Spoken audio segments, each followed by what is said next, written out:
Now it's time for boiler basics for beginners. You know, they warm our homes, but beyond that, many of us don't really know too much about them. News 12's Kevin Marr spoke to an expert to help us avoid a costly breakdown. Well, Ryan, we all have boilers in our house.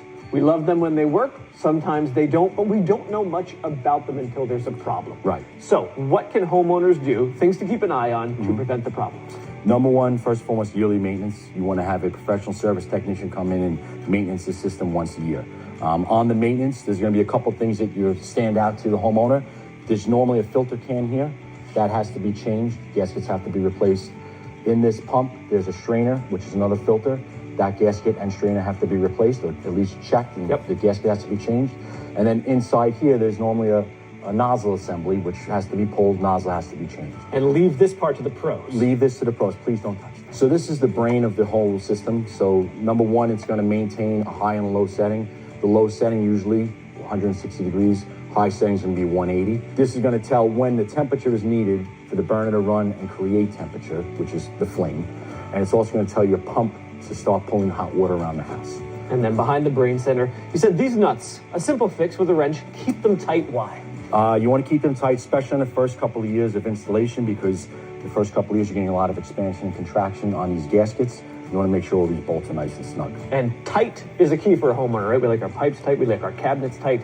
But this little piece right here, we don't want tight. Tell everybody what this is and why you got to keep it loose. So this is an air vent, probably the least expensive part on your system.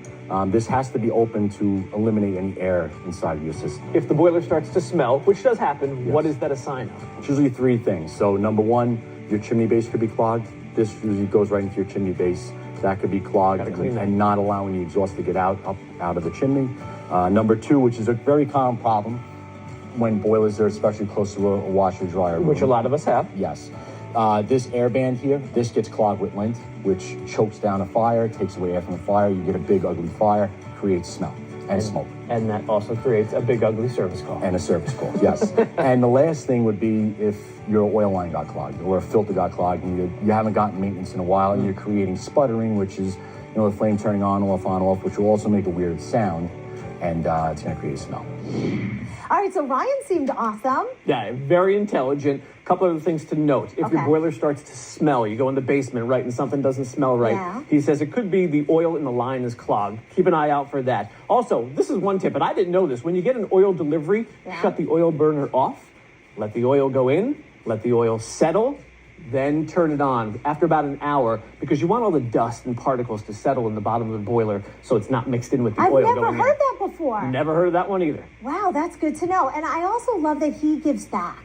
He does. He's got a nonprofit, right? So what he does is, and you try to get a plumber and HVAC guy. It's hard, right? We're losing them. So he's got a nonprofit that finds kids that want to get into this field, and he pairs them with mentors. And it's a win-win. The kids learn from people who do this for a living. Yeah. And also the mentors might find future employees. Which is fantastic. It's absolutely needed. I know. Thanks so much, Kevin. It's great to have you here. Sure.